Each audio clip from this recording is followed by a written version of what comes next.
Yes વિદ્યાર્થીઓ, દરેક વિદ્યાર્થીનું સ્વાગત છે. મોસ્ટ વેલકમ આપણી YouTube channel Kanejiya sir GPSC teacher અને મેન્ટરમાં દરેક વિદ્યાર્થીનું સ્વાગત છે.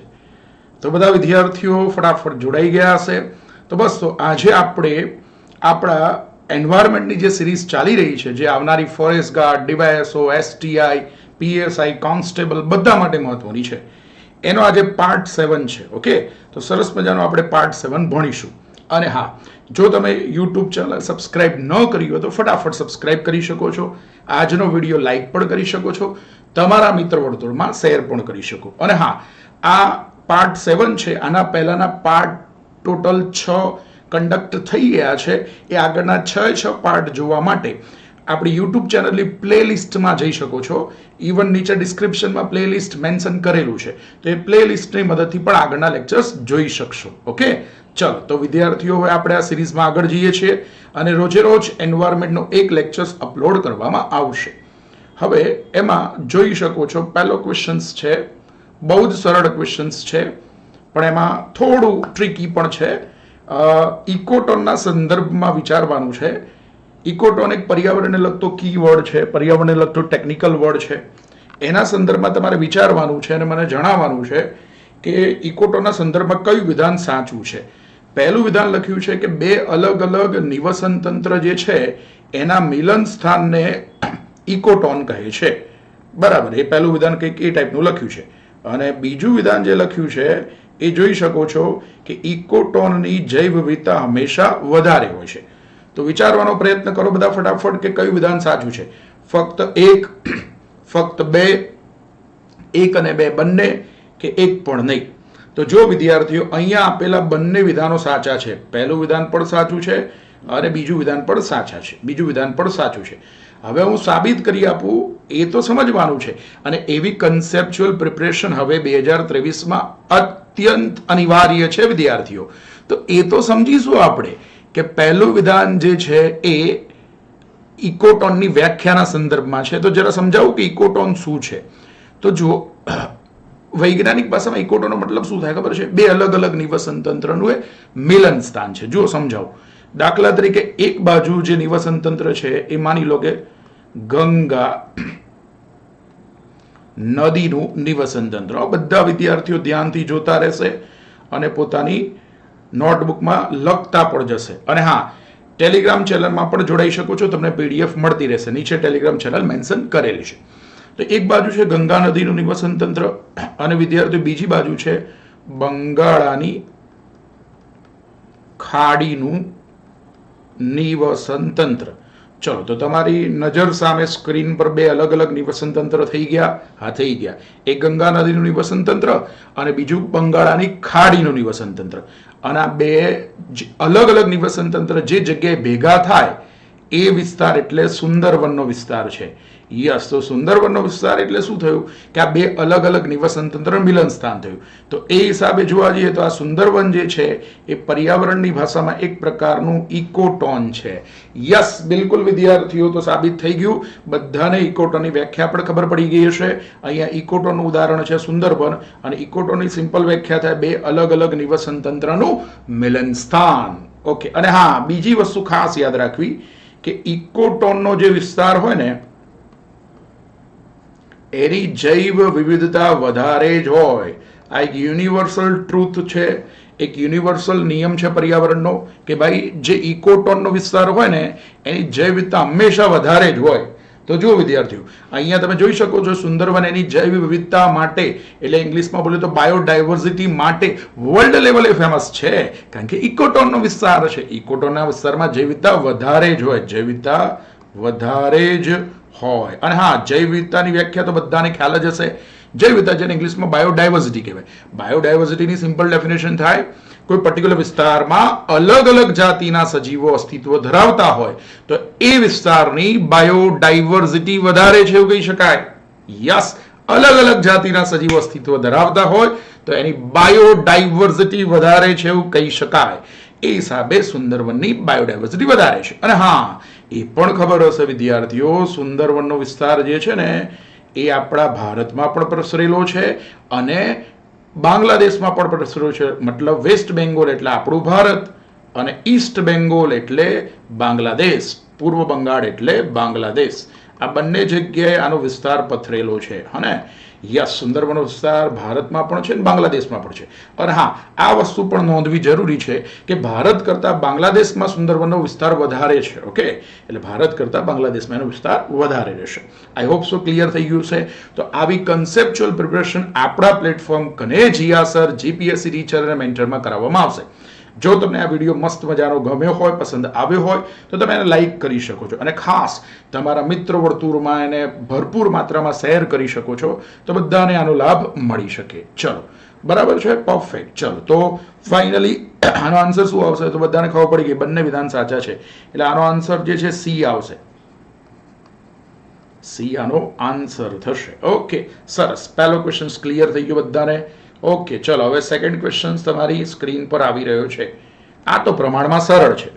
ચલો વિચારવાનું ચાલુ કરી દો બધા કે પુરાતત્વ વિદ્યા જે છે, જે જૂની પુરાણી વસ્તુ પર સ્ટડી કરવા માટેનું આ વિજ્ઞાન છે, વિદ્યા છે, એની જે શાખા છે, બ્રાન્ચ છે, એને શું કહેવામાં આવે છે? વિચારો. ચલો, ક્લાઇમેટોલોજી કહીશું, જીઓલોજી કહીશું કે આર્કિયોલોજી કહીશું? તો જુઓ, પુરાતત્વ વિજ્ઞાનનો મતલબ જ આર્કિયોલોજી થાય. આર્કિયોલોજી, હા. તો આનો આન્સર છે ને બી આવશે. બી તમારો આન્સર રહેશે. યસ. જો ક્લાઇમેટોલોજી એટલે તો હવામાન વિજ્ઞાન છે. જો સોરી આબોહવા વિજ્ઞાન છે. ક્લાઇમેટનો મતલબ આબોહવા થાય.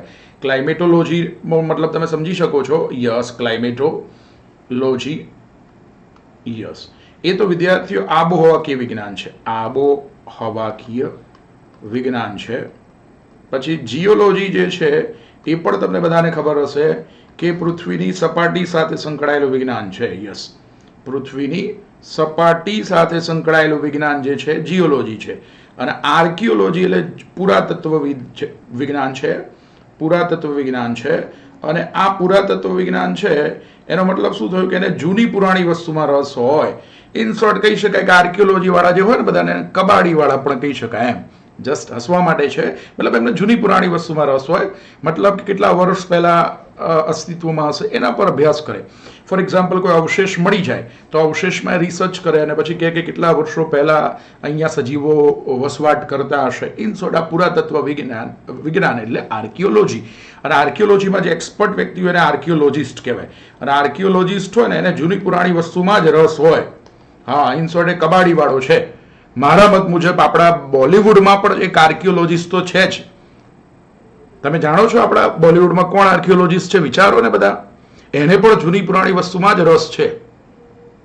તો આપણા બોલિવૂડમાં એક આર્કિયોલોજિસ્ટ છે, એનું નામ છે અર્જુન કપૂર, જેની ઉંમર 36 વર્ષ છે. પરંતુ એને લગભગ 49 વર્ષ જૂની વસ્તુમાં જ રસ છે. એટલા માટે મારા મત મુજબ કહી શકાય કે ભાઈ અર્જુન કપૂર જે છે ને એ બોલિવૂડનો આર્કિયોલોજિસ્ટ છે. અને હા, અર્જુન કપૂરને 49 યર્સ જૂની વસ્તુમાં રસ છે. આઈ હોપ સો બધાને ક્લિયર થઈ ગયું હશે. ઠીક છે? ઓકે, જસ્ટ તો મજાક હતું. સેન્સ ઓફ હ્યુમર પાવરફુલ કરો અને બધી વસ્તુ સમજવા માટે પ્રયત્ન કરો. ચલો, ક્લિયર થઈ ગયો છે. આર્કિયોલોજી આનો જવાબ આવશે. ઓકે, આનો જવાબ બી આવશે. ઓકે, નેક્સ્ટ ક્વેશ્ચન તમારી નજર સામે આવી જાય છે કે ભાઈ કેન્સર માટે જવાબદાર તત્વ છે ને શું કહેવાય? જેના કારણે કેન્સર આપણા શરીરમાં થઈ શકે તો એના માટે જવાબદાર તત્વને વિજ્ઞાનની ભાષામાં શું કહેવાય? પેથોજન્સ કહેવાય, એન્ટીબોડી કહેવાય કે કાર્સિનોજન્સ કહેવાય? તો વિદ્યાર્થીઓ આનો આન્સર આવશે સી, કાર્સિનોજન્સ. કાર્સિનોજન્સનો મતલબ જ થાય કેન્સર માટે જવાબદાર તત્વ. એક ઉદાહરણ દ્વારા સમજાવું. કેન્સર માટે જવાબદાર તત્વ જેને વિજ્ઞાનની ભાષામાં કાર્સિનોજન્સ કહેવાય. એક ઉદાહરણ આપું એટલે તમને ઓર વધારે ક્લિયર થશે. દાખલા તરીકે એનું ઉદાહરણ આપું કે જે સિગારેટ પીતા હોય, ક્યારે પીવી ના જોયો ભાઈ આ તો. હા, જે સિગારેટ પીતા હોય તો એમાં જે તમાકુ હોય એ તમાકુમાં નિકોટીન હોય. અને નિકોટીન સળગે એટલે ધુમાડો ઉત્પન્ન થાય અને એ ધુમાડામાં બેન્ઝીન અને એના વ્યુત્પન્નો હોય છે અને આ બેન્ઝીનના કારણે જ કેન્સર થઈ શકે. આ બેન્ઝીન છે ને એ કેન્સર માટે જવાબદાર છે. એનો મતલબ બેન્ઝીન એક પ્રકારનું કાર્સિનોજન્સ થયું. આઈ હોપ સો બધાને આખી સાયકલ સમજણ પડી ગઈ હશે. ફરીથી રિપીટ કરું છું, સિગારેટ છે, સિગારેટમાં તમાકુ છે, તમાકુમાં નિકોટીન છે, નિકોટીન સળગે એટલે ધુમાડો ઉત્પન્ન થાય, ધુમાડામાં બેન્ઝીન છે અને આ બેન્ઝીન છે એક પ્રકારનો કાર્સિનોજન્સ છે, કેન્સર માટે જવાબદાર છે. તો પરીક્ષામાં આવો પણ પ્રશ્ન પૂછાઈ શકે કે નીચેનામાંથી કાર્સિનોજન્સનું ઉદાહરણ ખાલી જગ્યા છે, તો તમારો જવાબ આવશે બેન્ઝીન અને તેના વ્યુત્પન્નો એટલે કે તેના ડેરિવેટિવ્સ. મોસ્ટ આઈએમપી છે, યાદ રાખજો. બેન્ઝીન છે ને કાર્સિનોજન્સ છે એક પ્રકારનો. ઓકે, મોસ્ટ આઈએમપી યાદ રાખજો, ક્યાંક કામ આવશે. ઓકે, જ્યારે પેલા બધા શબ્દો હતા ને એ અલગ હતા. કયા? કે એ પેથોજન્સ છે ને એન્ટીબોડી, જે બીજા ઓપ્શન હતા ને એ વસ્તુ બાયોલોજી સાથે સંકળાયેલું છે. એમાં તો શું હોય, પેથોજન્સ એટલે કે જેના કારણે આપણા શરીરમાં કોઈ રોગ થઈ શકે તો એને પેથોજન્સ કહેવાય. ફોર એક્ઝામ્પલ, કોરોના વાયરસ છે તો એના કારણે આપણા શરીરમાં રોગ થઈ શકે તો એ કોરોના વાયરસ આપણા એક પ્રકારનો પેથોજન્સ છે. પેથોજન્સનો મતલબ જ થાય ડિઝીઝ કોઝિંગ માઇક્રો ઓર્ગાનિઝમ્સ, મતલબ કે જેના કારણે શરીરમાં રોગો થઈ શકે એવા સૂક્ષ્મ જીવો, એને આપણે પેથોજન્સ કહેવાય. અને એન્ટીબોડી પર વર્ડ તમે સાંભળ્યો જ હશે. જ્યારે કોરોના વાયરસનો સમય ચાલતો હતો ત્યારે તમે બહુ સાંભળ્યું હશે કે જ્યારે આપણું શરીર જે છે ને એ પેથોજન્સના સંપર્કમાં આવે એટલે કે એન્ટીજનના સંપર્કમાં આવે ત્યારે આપણું શરીર જે છે એનો વિરોધ કરે છે અને આપણી રોગ પ્રતિકારક શક્તિ એક્ટિવ થાય છે. અને આપણું શરીર એનો વિરોધ કરવા માટે આપણી શરીર એન્ટીબોડી ઉત્પન્ન કરે છે અને એન્ટીબોડી જનરલી આપણા મિત્રો છે. આવું તમે સાંભળ્યું હશે. ડન? ચાલો, ક્લિયર. 3 ક્વેશ્ચન્સ ક્લિયર થઈ ગયા છે. સરસ મજાનો. હવે ચોથો ક્વેશ્ચન તમારી સ્ક્રીન પર આવી ગયો છે. એનો બધા જવાબ વિચારશે પહેલા. યસ, બધા વિદ્યાર્થીઓનો જવાબ વિચારશે.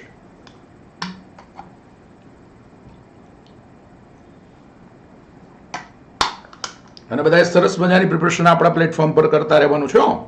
યસ, સતત તમને શીખવાડવામાં આવશે, સમજાવવામાં આવશે. ગુજરાત મેરીટાઈમ બોર્ડ નામની સંસ્થાની સ્થાપના કયા વર્ષમાં થઈ હતી? ગુજરાત મેરીટાઈમ બોર્ડ એટલે શોર્ટમાં એને જીએમબી કહેવાય.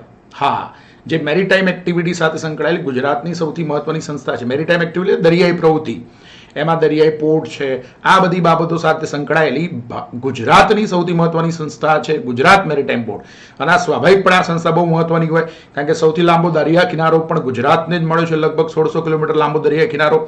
અને આ દરિયા કિનારે અલગ અલગ પોર્ટ આવેલા છે, બંદરો આવેલા છે અને એના મેનેજમેન્ટ માટે ગુજરાતમાં જે મહત્વની સંસ્થા છે ગુજરાત મેરીટાઈમ બોર્ડની સ્થાપના, જીએમબીની સ્થાપના 1982માં થઈ હતી. એટલે આનો જવાબ સી આવશે. Okay, yes. હવે જો સમજાયેલું તમને ફટાફટ, તો એક એક્ટ છે એનું નામ છે જીએમબી એક્ટ 1981. ગુજરાત સરકારનો કાયદો છે જીએમબી એક્ટ 1981 અને આનું ફૂલ ફોર્મ થશે ગુજરાત મેરીટાઈમ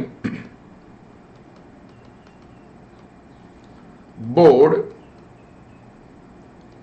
એક્ટ 1981. એટલે કાયદો 1981 નો છે અને આ કાયદા અંતર્ગત જીએમબીની સ્થાપના, ગુજરાત મેરીટાઈમ બોર્ડની સ્થાપના જે છે એ 1982માં થઈ. આ બે વસ્તુ ખાસ ધ્યાન રાખવી, આમાં ભૂલ ના થવી. જો કાયદો વિદ્યાર્થીઓ પૂછે તો 1981 વાળો આવશે. ઓકે, અને જીએમબીની સ્થાપનાનું વર્ષ પૂછે તો 1982માં થયું. કાયદા કયા કાયદા અંતર્ગત થયું? તો સ્વાભાવિક પડે જીએમબી એક્ટ 1981. કયા વર્ષમાં સ્થાપના થઈ? 1982માં. અને હા, જીએમબી નું હેડક્વાર્ટર પણ તમને ખબર હોવું જોઈએ. ગુજરાત મેરીટાઈમ બોર્ડ છે એનું હેડક્વાર્ટર જે છે એ આપણા કેપિટલમાં જ છે, આપણા ગાંધીનગરમાં જ છે. તો ગાંધીનગર છે જીએમબી નું હેડક્વાર્ટર થશે. Perfect, done, super, excellent. ચલો, તો આ 4 ક્વેશ્ચન સારી રીતે સમજી લીધા હશે અને કન્સેપ્ટ પણ બધા ક્લિયર થઈ ગયા છે. અને હા, આ જીએમબી ગુજરાતમાં બધા જ પોર્ટનો વહીવટ કર્યો, ખાલી એક પોર્ટને છોડીને, કારણ કે એ મેજર પોર્ટ છે, મહાબંદર છે અને એ કેન્દ્ર સરકાર અંતર્ગત આવતું હોય છે. મતલબ કેન્દ્ર સરકારના એક પોર્ટ ટ્રસ્ટ અંતર્ગત આવતું હોય છે અને એનું નામ છે કંડલા. ઓકે, તો કંડલાનો વહીવટ જીએમબી ના કરે કારણ કે એ તો મેજર પોર્ટ છે. કંડલા સિવાયના ગુજરાતના તમામ પોર્ટનો વહીવટ ગુજરાત મેરીટાઈમ બોર્ડ કરે છે. આટલું ખાસ યાદ રાખવું. ચલો, હવે તમને બધાને ખબર છે કે મેરીટાઈમ એક્ટિવિટી વર્ષોથી થાય છે, બરાબર? વર્ષોથી મેરીટાઈમ એક્ટિવિટી થાય છે, દરિયાઈ પ્રવૃત્તિ થાય છે. તો આ દરિયાઈ પ્રવૃત્તિ દરમિયાન ઘણા બધા પ્રોબ્લેમ્સ પણ થઈ શકે. ફોર એક્ઝામ્પલ, મરીન પોલ્યુશન થઈ શકે, દરિયાને લગતા પ્રદૂષણની સમસ્યા સર્જાઈ શકે. તો આ બધી સમસ્યાઓ તો રહેવાની જ છે. તો આ બધી સમસ્યાઓના નિપટારા માટે ઇન્ટરનેશનલ લેવલે આ મેરીટાઈમ એક્ટિવિટીમાં એક ઇન્ટરનેશનલ લેવલે બહુ મહત્વનું ઓર્ગેનાઇઝેશન કામ કરે છે અને એનું નામ છે ઇન્ટરનેશનલ મેરીટાઈમ ઓર્ગેનાઇઝેશન, જે યુનાઇટેડ નેશનની જ વિંગ છે, એટલે કે આંતરરાષ્ટ્રીય સ્તરની આ સંસ્થા છે અને એનું હેડક્વાર્ટર ક્યાં છે? ચલો બધા વિચારવાનું સ્ટાર્ટ કરો. યસ, બધા વિચારશે ન્યુયોર્કમાં છે, લંડનમાં છે, મુંબઈમાં છે કે એક પણ નહીં. તો વિદ્યાર્થીઓ બહુ મહત્વની સંસ્થા છે, મોસ્ટ આઈએમપી છે, પૂછાશે. હા, મોસ્ટ આઈએમપી છે, મોસ્ટ આઈએમપી છે ભાઈ આ પ્રશ્ન. તો જુઓ, આનું હેડક્વાર્ટર જે છે લંડન છે, એટલે આનો આન્સર જે છે બી આવશે. જો આંતરરાષ્ટ્રીય સ્તરે જેટલી પણ મેરીટાઈમ એક્ટિવિટી થતી હોય છે એ બધાના નિયંત્રણ માટે ખડા પગે આઈએમઓ નામની સંસ્થા કાર્યરત છે. આઈએમઓ નું મતલબ જ થાય ઇન્ટરનેશનલ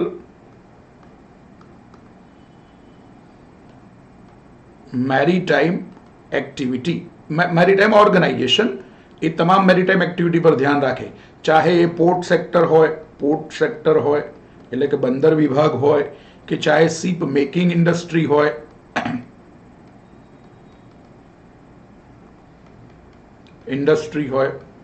કે પછી ચાહે શિપ બ્રેકિંગ ઇન્ડસ્ટ્રી હોય. યસ, કે ચાહે શિપ બ્રેકિંગ ઇન્ડસ્ટ્રી હોય.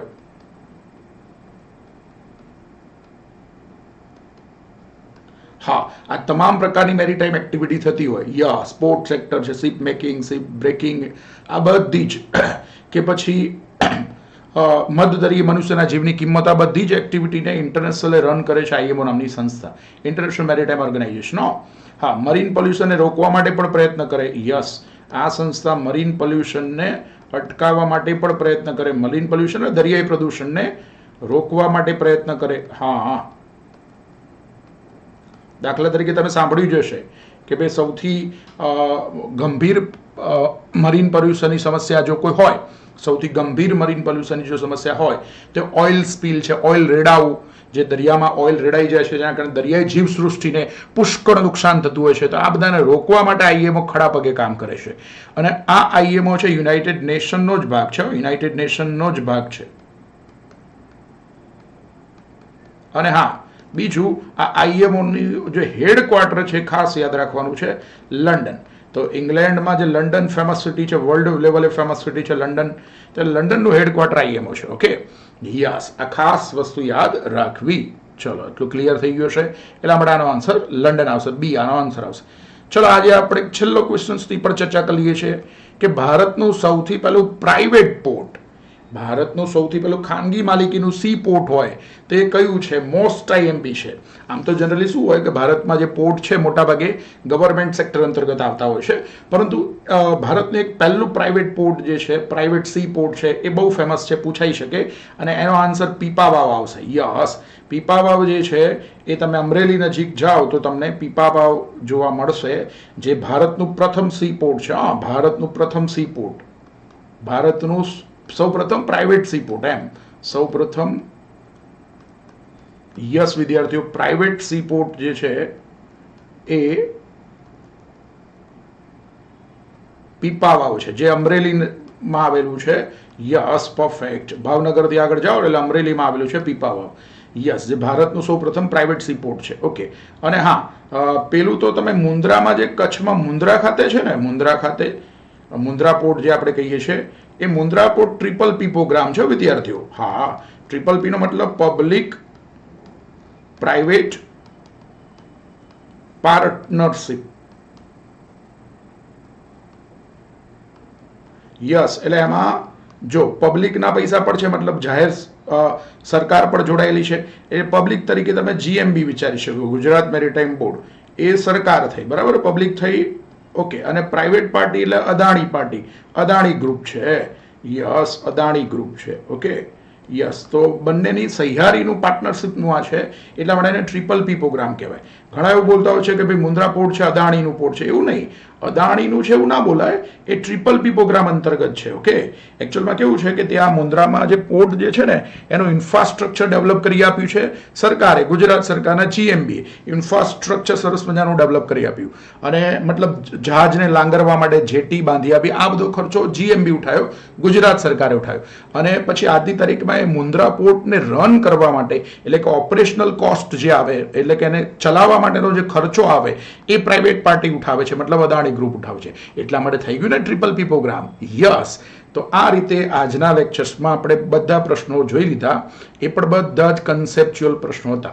તો આજે આપણે 6 ક્વેશ્ચન્સ શીખ્યા, પરંતુ એમાં કન્સેપ્ટ પર આપણે વધારે ફોકસ કર્યું. ઠીક છે, તો આપણા પ્લેટફોર્મ પર આ રીતે આપણે કન્સેપ્ટ ઉપર વધારે ધ્યાન આપીશું. ઠીક છે, અને મેક્સિમમ તમને શીખવાડવામાં આવશે અને તમને બધાને ગવર્મેન્ટ જોબ મળે એના માટે કનેજીયા સર આ પ્લેટફોર્મ પર ભરપૂર પ્રયત્ન કરવા માંગે છે. અને મને વિશ્વાસ છે કે ગુજરાતના તમામ કોમ્પિટિટિવ એક્ઝામના વિદ્યાર્થીઓ આ મુહિમમાં જોડાશે અને આપણે ધીરે ધીરે આગળ વધીશું અને સરસ મજાના તમારા સપના સાકાર કરીશું. ઠીક છે, થેન્ક યુ સો મચ. તમને આ વિડીયો ગમ્યો હોય તો સબસ્ક્રાઇબ કરી શકો છો, તમારા મિત્ર વર્તુળમાં શેર પણ કરી શકો છો અને યસ એને શેર કરી શકો છો અને જરૂરી કોમેન્ટ પણ આપી શકો છો. યસ, કે તમારે જે ફીડબેક છે પણ બહુ મહત્વના છે કે તમને શું જોઈએ છે, તમારે કેવું ભણવું છે, તમારા ફીડબેક પણ આપી શકો. એના માટે કોમેન્ટ સેક્શન છે જ, એનો ઉપયોગ કરી શકાય. Thank you so much. મળીશું ફરીથી.